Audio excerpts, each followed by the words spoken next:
Listen to the opening verse of these two songs side by side. How was I to know?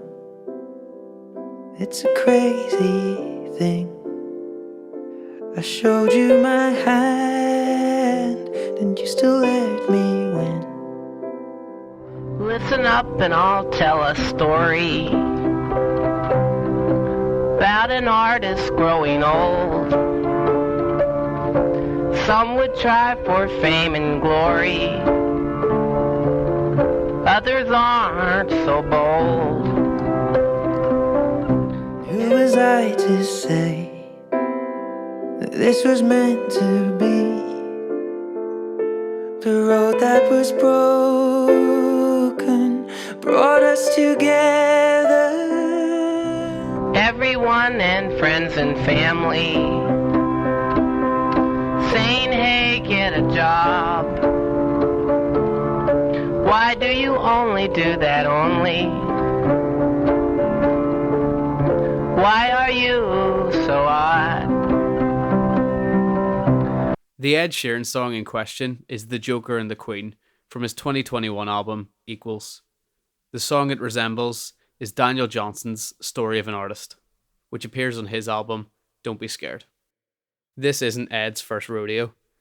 He's faced many plagiarism claims. Here's a brief list of all the official lawsuits and claims that I could find.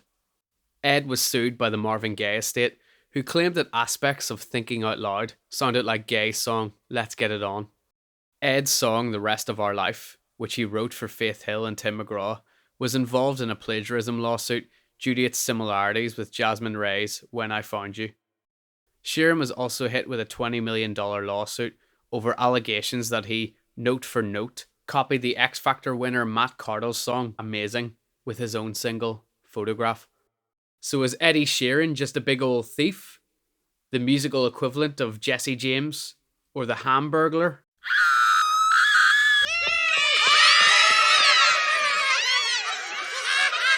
Ed Sheeran. Oh my god, he's stealing all the burgers! Why, you little... I got you! Go! And is it right that Edward gets sued over and over again? Stop! Stop! He's already dead. Well, kinda yes and no. Adam Neely has a great video talking about the Thinking Out Loud and Let's Get It On lawsuit, which is well worth a watch. So I'll try not to just repeat that video. Definitely recommend checking that out. I'll leave a link below in case you want to watch it after this. But basically, the similarities between Thinking Out Loud and Let's Get It On are similarities that are shared across thousands of songs. It'd be like claiming that all songs that use a theremin are stealing from Good Vibrations by the Beach Boys. I'm picking up good vibrations. She's giving me the excitation. Or if Wham got sued by Slade because both had written a song about Christmas.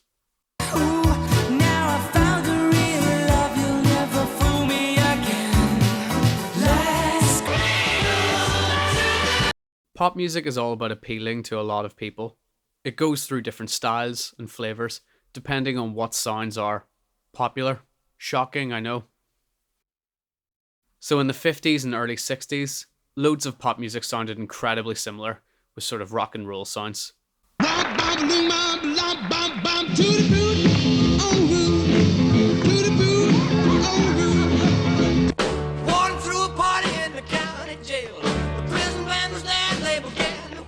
The 90s had a lot of alternative grunge guitar stuff that sounded similar. And I'm here to remind you of the mess you left when you went away.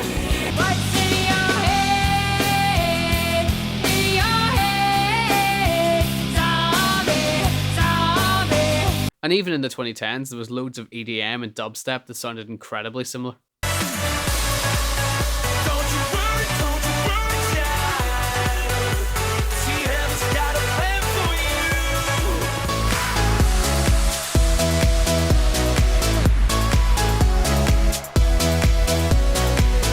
Of course, there's similarities and repeating ideas in popular media. Same with other industries, from film to fashion. Sheeran absolutely didn't deserve to be sued by the Marvin Gaye estate. However, some of the plagiarism accusations certainly have a little more weight to them.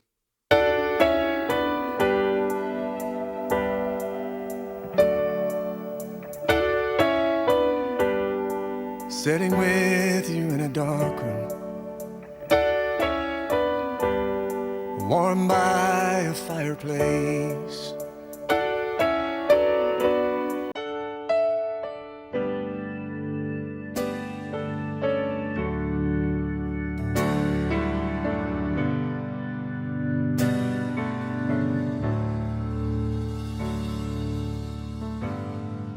Today I held flowers.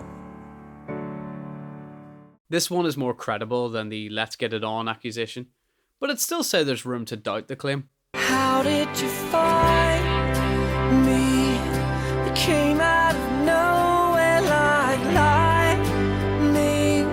It's kind of amazing how you found me through all the noise somehow. So you can keep me inside the pocket of your ripped jeans, holding me closer till our eyes meet. You won't ever be alone. Wait for me to come home. I mean, that one's very similar. I definitely think Cardo's claim is pretty fair here. And that brings us on to his most recent one.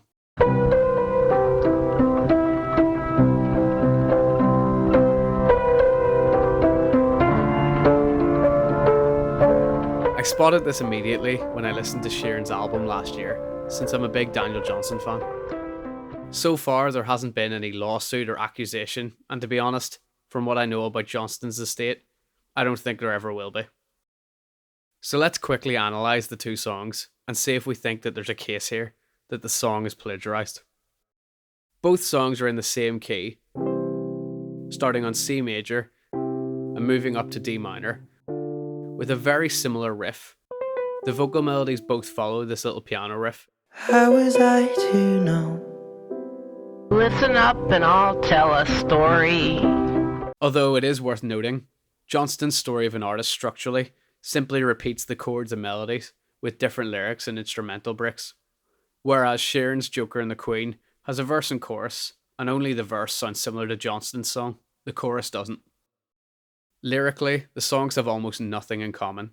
Sheeran's song mainly deals with the imagery of jokers and queens, whereas Johnston's lyrics don't make me cringe. No, Story of an Artist is autobiographical. It discusses the trials and tribulations of an isolated creative. In terms of production and arrangement, both songs are minimalist, with a subdued lead vocal and a reverberated piano taking the centre stage. Although Sheeran's song adds guitar and strings as the song progresses, whereas Johnston's song stays with just piano and vocals the whole way through. So that's the two tracks compared. Now, another aspect of plagiarism cases that often gets ignored. Is it possible that Sheeran heard the track in the first place in order to plagiarise it? Sometimes I see these plagiarism cases where the odds are that the artist hadn't heard of them prior to this. I've read articles where a band with a few thousand likes on Facebook do an interview claiming that a huge major label artist from the other side of the globe intentionally ripped them off. Is it possible? Yes. Is it likely? Much less so. Now, it is true that Daniel Johnston is significantly less famous than Ed Sheeran. Johnston is a very respected name in many circles, but he's never truly been a mainstream artist like Sheeran has. Having said that, Daniel Johnston isn't exactly hard to find. He is referenced often in numerous publications, and is one of the most critically acclaimed outsider artists. It's definitely more than possible that Sheeran heard Story of an Artist, which is also one of Johnston's most famous songs. Furthermore, Apple ran an ad campaign called Behind the Mac, which used Story of an Artist. Apple being one of the biggest companies in the world, and anecdotally, I know I saw this advert loads of times when it was on. With the amount of similarities between the songs, and the fact that the song was all over TV a few years back, it's looking like there's absolutely a case that Ed Sheeran stole the melody and chords for himself.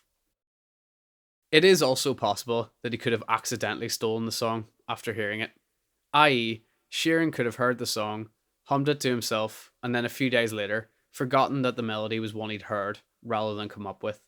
Then, he could have sat down, played the song on the piano, convinced that he'd written it. This is known as Cryptomnesia. To conclude, I think the amount of parallels between the two songs is definitely suspect. I'd actually say, despite the fact that there's no allegation or lawsuit, this is probably the strongest case for plagiarism against Sheeran. Now, as I said, judging by how Johnston's estate has been handled since his death, I doubt there ever will be a lawsuit.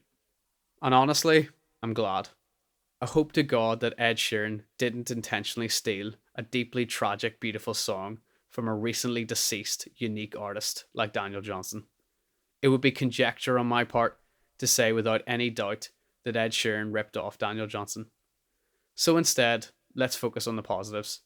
I hope through this that more and more people find out about Daniel and discover his amazing music, and how he managed, against all odds, to rise above his torturous mental health and become an incredibly influential artist. If the Johnston estate wanted to take legal action for the reasons I've highlighted in this video, then they're free to do so.